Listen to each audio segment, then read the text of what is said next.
Welcome to the Leading Conversations podcast, sponsored by the Excel Leadership Network.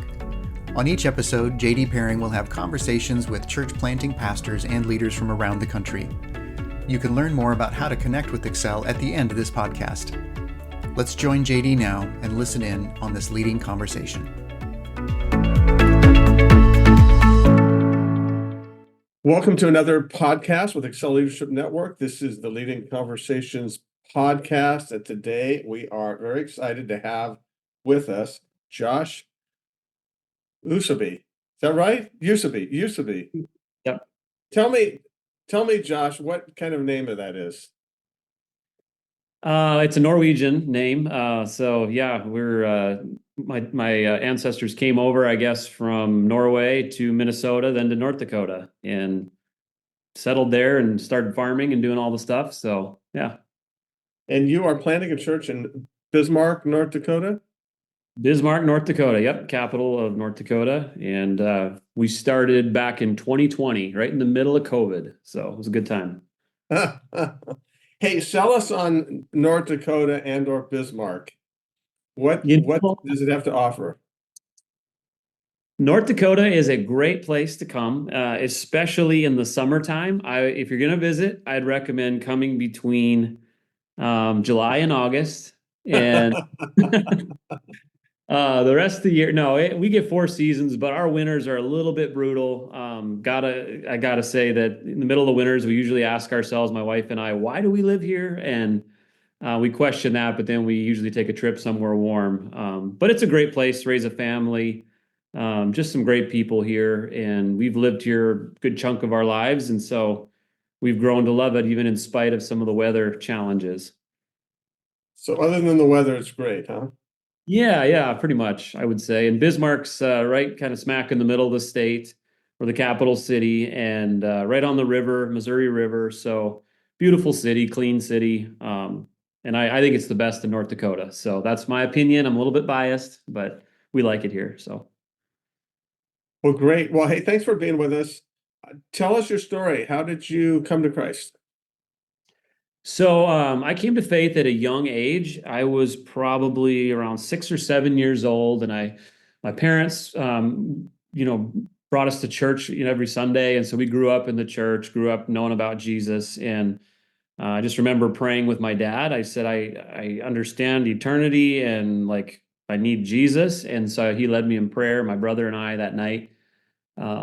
And then he passed away when I was 9. So that was a pretty major life event for me. And I really, at that point, got angry with God. And I said, this is no good. Like, what good is a God that loves me if he takes my dad away? I didn't understand, had a lot of anger. And so from, I'd say about age 9 to about 20, I was angry, and I just was rebelling against God, didn't want anything to do with the church. Throughout high school, my mom made me go to youth group, still drug me to church, but I didn't want to be there. I just had a lot to process and deal with. And so it was about when I was, I would say about 20 years old, when I had just finally had enough running, and I started attending a small church here in Bismarck. I was going to college here at the time, and started attending this small church, and just God was doing something in my heart, and I was just tired of running. And so I finally just rededicated my life, and I said, Lord, I think you're calling me to ministry. I don't really know what this looks like, but I'm tired of running, and been walking with him ever since. So, yeah. So your recommitment and call to ministry were kind of at the same time. They were, yeah. And, God was healing some things in my heart that, again, my anger about my dad being gone. And I honestly sensed the calling since I was a kid, like since probably about the time I came to Christ. I remember, like, to go back in time, I remember sitting there, the church we were attending. It was a small church, and this guy was kind of from like a southern accent. We were over in England. My dad was Air Force, so we're in this military chapel, but the guy was from the deep South, I don't know, Louisiana or something like that. And he was preaching, and he was kind of one of those guys who would wave the hanky and yell a lot and sweat a lot. And he was, I remember sitting there thinking, this guy's nuts. Like, I would never do this. And in that moment, I sensed the Holy Spirit saying, "One day you will." And I'm thinking, "No, I won't." It's just like a little kid, wanting to argue.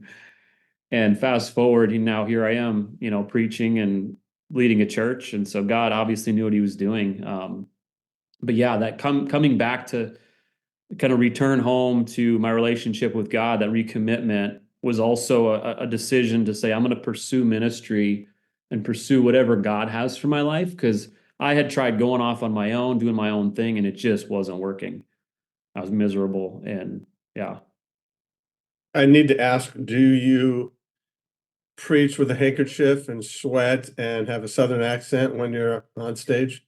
Probably all the opposite of those. No, I'm not sweaty and I don't have a hanky and I have a northern accent, as you can probably tell. But it just was a kind of a cool moment. It was very much a marker in my memory. I can remember right where I was sitting all those years ago, and you know, God uses all different kinds. So I didn't have to be just like him, even though in my mind I'm thinking, Right. guys is wild, but What college was it? in Bismarck. Yeah. Bismarck State College. I did an automotive degree right out of high school and went to work in dealerships. So I was wrenching on cars and kind of trying to forge my own path, even though I knew God wanted me to be in ministry. I was like, nah, I don't want to do that. Hmm. Are you a car guy? I am a car guy. And so that's part of my kind of my side hustle, or I call it my garage therapy now. So I love ministry, but obviously being able to get out in the garage, work on vehicles. I've built a few motorcycles. I got a project right now. I'm building a chopper. Got a couple project cars and probably too many projects, but it's fun. So you're a car guy and a motorhead. Yeah, pretty much anything with an engine. But I've got a 68 Ford Fairlane. That's my project. And everything else is kind of just getting in the way of that one. That's my main project. 68 Ford Fairlane. Is that a 289 in there? I have a 351 Cleveland in that one. 351 Cleveland. Wow. I'm kind of a Ford guy. My grandfather would turn over his grave if he heard me say that, but I have a 66 Mustang. Nice. My first car was a Galaxy, but it was a 351 Windsor, the weak little brother of the 351 Cleveland. We're probably boring anybody. I consider myself a car guy, but not a motorhead. I like cars. I know about them. I don't want to work on them. I retired from that in Denver. It was too cold. So you get this call to ministry. What was your next step? What did you do? Well, at that time, so I got out of high school, went to college for auto tech, did a 2-year degree in that. Then that was about the time that I decided I was, wanted to do this ministry thing and kind of get on God's plan for my life. So I enrolled at another university 100 miles away as a music student, because I wanted to get a 4-year degree so I could go to seminary. I needed a bachelor's degree so I could get my master's. There weren't any Bible colleges close by, so I just decided to do an undergrad in music. And in Where the was meantime, that? that was in Minot, Okay. What school? Minot State University. So, do you know the school? I don't. I don't know any of those. That's why I'm asking. Surprise, yeah. So I went to Minot State, did a 4-year degree, and while I was there, I got hired at a local church as a worship pastor. And so I started full time on staff while kind of finished up my music degree, and then I started doing my master's while I was working there and finished my master's. And so I got a um, Master of Arts in Worship Studies and Church Planting. So A Master of Arts in Worship, Arts, and Church. What's your instrument? um, so for my undergrad, I was a vocal major, but I played percussion and I play a lot of other instruments, guitar, drums, just all the stuff. Kind of like most worship leaders, you got to be able to play a little bit of everything. So, Huh. And church planting. So you took that at school. yeah, I was always fascinated by kind of the nuts and bolts of why churches work the way they work. And maybe that's part of my automotive background, is I curious about, the inner workings of things. And so I was fascinated by this idea of starting a new church and saying, okay, well, what are the structures and systems, and what does leadership look like? And, kind of challenging some of the ideas of the way we've always done things. And that fascinated me. At the time, I didn't know that God was calling me to be a church planter. I just kind of thought worship was going to be my thing forever. But obviously, those classes paid off, and all that study, like, it was very much helpful for where I am now. So you went into ministry, you were a worship pastor at a couple different places. Yep. I was a worship pastor in Minot for about 7 years. That was the church that hired me right out of college. And then went down to Owasso, Oklahoma, which is a bedroom community of Tulsa, and was down there for about 5 years at a multi-site church.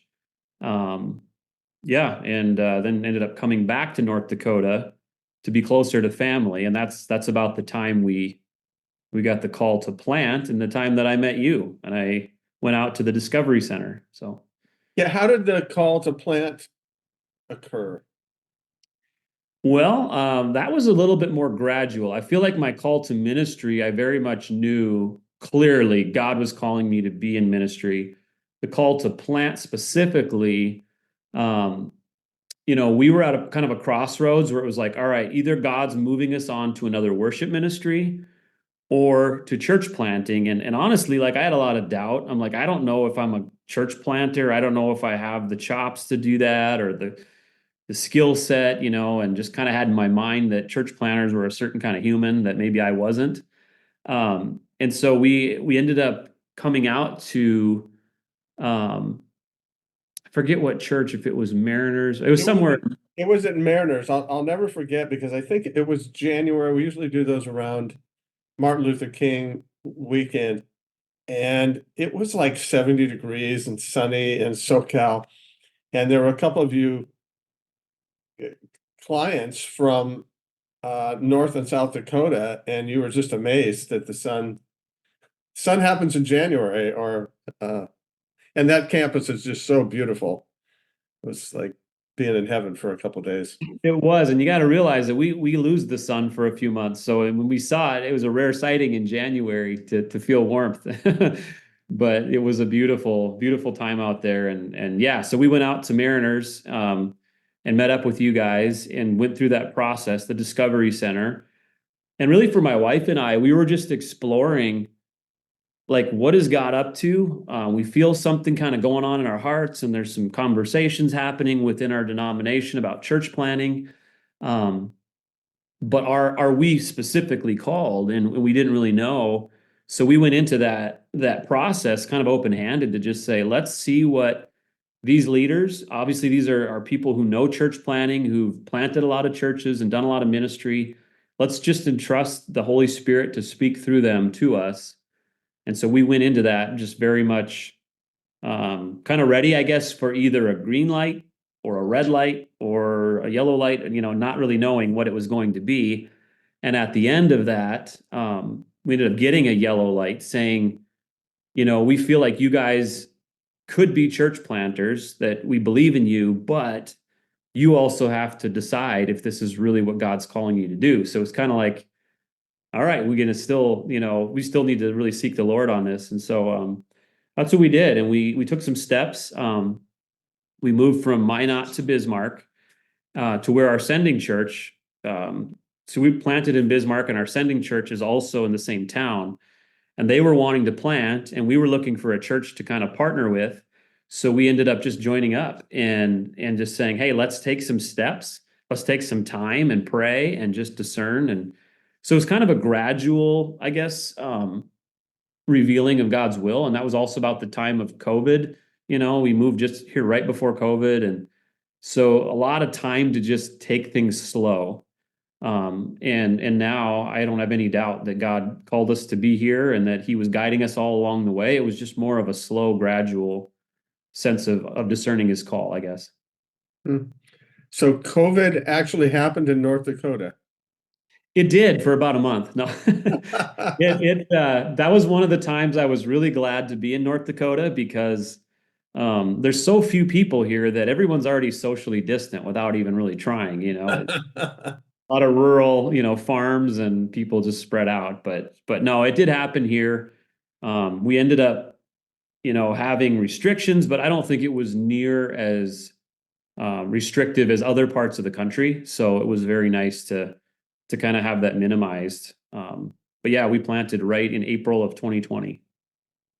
Wow. Well, how has it gone? It's been a ride. I tell people that church planting is the hardest thing I've ever done in ministry, and it's also the most rewarding thing that I've ever done. And I love it. I wouldn't trade it for anything, but it is difficult. And there are days when it's a grind. But then you get to like witness God's working and things that I just have never seen before. So we share a lot of stories and we love to tell what God's up to, but it's going well. The church is growing and we're just seeing constant signs that God is expanding his kingdom here in Bismarck.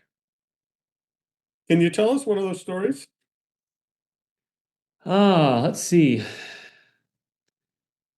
Yeah, I could tell you probably one of the more unusual stories. I mean, I've got a lot of variety of kinds of stories, but one of the things that's unique about us is we are right next door to a homeless shelter. So we're in a building, it's a warehouse, and right next door to us, we have a homeless shelter. And since the beginning, since we've started being in this space, we've always kept just an open, posture to homeless folks coming to worship with us. We have free donuts and free coffee, and they know that. And so we're a popular place to be on Sunday morning. Um, and I'd say it was about a month ago, we had a lady come up. She was from the shelter, and she was sitting in the back of the worship service. And I had been preaching, and I'd come back for kind of the end of the sermon. Band had gone up to lead a closing song. And she approached me during the closing song and taps me on the shoulder. And she says, "Will you pray for me?" And I said, "Sure, what's up?" And she said, "I've got demons all over me." And I said, "Okay, well, just hold on." I said, "I need to go up and close the service." And then I said, "We'll pray for you." And so I went back up, dismissed the service, and then she came up, and this woman's name is Pam, just a short little gal with brown hair, petite little thing, and she comes up and she says, "Will you pray for me? I've got these demons that are bothering me." And I reached out and grabbed another lady who does prison ministry to come and assist. And so we started talking with her and interacting with her, and um, we kind of started with, do you know Jesus as your Savior? Do you have salvation in Him? And she went from like this crying, kind of high pitched, voice, this woman's natural voice, and her voice dropped about 2 or 3 octaves. Immediately stopped crying and said she does not want to be saved. And Renee, this other lady, and I, we kind of looked at each other and we're like, okay, this is interesting. And so we ended up having about a 20-minute conversation between the two of us and Pam, and also this spirit, this demon that was like speaking to us through her. And we asked her, we said, "Do you want to receive Jesus? Do you want to be filled with the Holy Spirit? Do you want freedom from this oppression of these spirits?" And she said yes. And she prayed to receive Christ on the spot. We prayed over her. She disappeared for about 2 or 3 weeks. And then all of a sudden she showed back up and she was completely different. Her eyes were clear. She now is in attendance like every week. And we do dialogue during our services, like during the sermon. I'll stop and we'll have some questions. She's answering questions and like she is completely different. Now she's still homeless, still has some struggles, and we're trying to help her with some of that. But I mean, it was just wild. I'm like, okay, we've got, and that's not the only demon possessed person we've had come through the doors. And so that was an interesting one. And there's always something with our homeless population. There's always some interesting things to deal with, but we love it. That's crazy. So if you need somebody to cast out demons, just call Josh.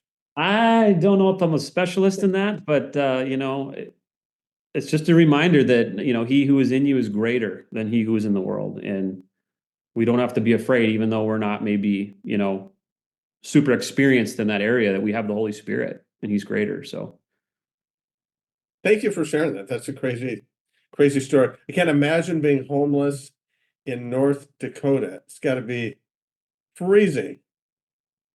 it is. And that the shelter next door, I think their capacity is like 60 to 80, and they run like closer to 200 in the wintertime. People are sleeping on the floor, and it's way over capacity because you can't really survive on the street. Other parts of the country, you can lay outside on a sidewalk and sleep, or in a park. Around here, you freeze to death. So there's not as many homeless people, but the ones that are here, they definitely have to be in the shelter. Wow. They're the hardcore homeless. Hmm. Yikes. Well, hey, give us a leadership tip from the great Josh Huseby, car guy, motorhead, demon caster outer. Goodness.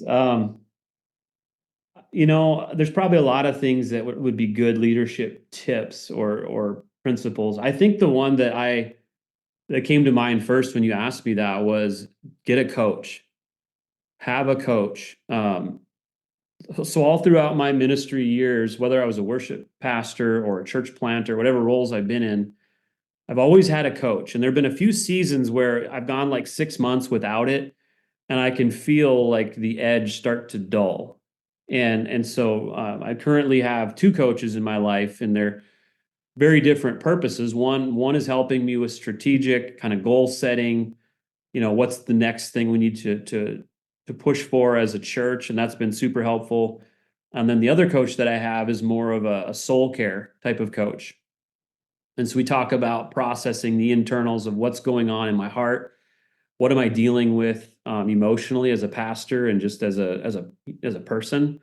And so having some kind of person to pour into your life who's a couple steps ahead of you, man, it's just such a healthy thing to do. And in ministry, we're lonely, we're isolated. And so it's easy to be kind of off by yourself, and you just kind of either plateau in your development as a leader, or you just feel alone. And so having somebody there to kind of pull you on and encourage you and just, link arms, man, I wouldn't trade that for anything. So I'm a huge proponent of coaching. And I was at one of the Accelerate events, and you guys were talking about it. And that's really where I was in a season at that point where I had been without a coach, and then now I have one, and I'm just so grateful. And I'm grateful for the partnership too with Excel, and just your guys' commitment to coaching as well. So that's my tip. Get a coach, have a coach. It's a great, great tip. Are you coaching anybody yet? I am currently not. I was for a while when I was doing worship leading, like worship, stuff. I had a few people that I was coaching. I'm not currently coaching anybody, but maybe in the future. Have you gone through Brian Berman's coaching training? I have not. Okay, I think you would be phenomenal at being a coach. One of the I think one of the prerequisites for being a good coach is somebody who understands the importance of it and leans into it. So if you are looking for a coach, you can check us out at excelnetwork.org. Or if you would like to become a coach, I know Brian Berman, our coaching coordinator, he's doing a couple training days here fairly soon, but he does those regularly. So just check out excelnetwork.org, send us a note. We'll get you caught up with that. But I think that would be a really good next step for you when you're ready for that, Josh. Yeah, I'd be glad to visit that and talk about it. So Yeah. Well, hey, right before we leave, it's you mentioned to me before this podcast that you're a big Minnesota Vikings fan. Is that normal in North Dakota? Is that the team that they? yeah, I'd say it's fairly normal. Most folks around here are either Minnesota Vikings or Green Bay Packer fans. And then there's, kind of a smattering of other people who've kind of come from other places, whether it's, Cowboys or Chiefs or, some other team. Mostly it's purple and green. And couple weeks ago, we had that rivalry, Vikings versus Packers. And so we had on Sunday morning, we had a meal after church, and we had everybody wear their jerseys. So there was a lot of purple. We'll just say that. So. And your team is doing well this year. They're 5-0, and everybody thought, I think they'd projected them to win 6 games for the whole season. So being 5-0 right out of the gate, I'd say they kind of surprised some people, including myself. Well, congratulations. My team is on the opposite end of that. So, well, hey, thank you so much for being on. Thanks for what you're doing. Thanks for just, pushing things forward in North Dakota and giving us a little bit of insight onto that. So appreciate you, Josh. Yeah, for sure. So glad to be on here and just to be able to chat with you, JD. Christian Community Credit Union is America's leader in biblical banking solutions. As a trusted ministry partner of Excel Leadership Network, they are dedicated to serving ministries in all life stages of growth. Whether you're planting a new church or expanding, Christian Community Credit Union will come alongside your ministry to help you grow so you can serve more. They offer low-rate ministry loans as well as products to maximize your ministry's money, including high-interest checking, savings, and CDs. Take the next step and learn more at mycccu.com/excel. That's mycccu.com/excel. Membership eligibility is required. Thanks for joining the Leading Conversations podcast. We hope that you found it both helpful and encouraging. At Excel Leadership Network, our focus is on the church planter rather than the church. If you'd like to find out more about us, visit our webpage at excelnetwork.org. Don't forget to subscribe to this podcast so you don't miss any future episodes. See you next time with another Leading Conversation.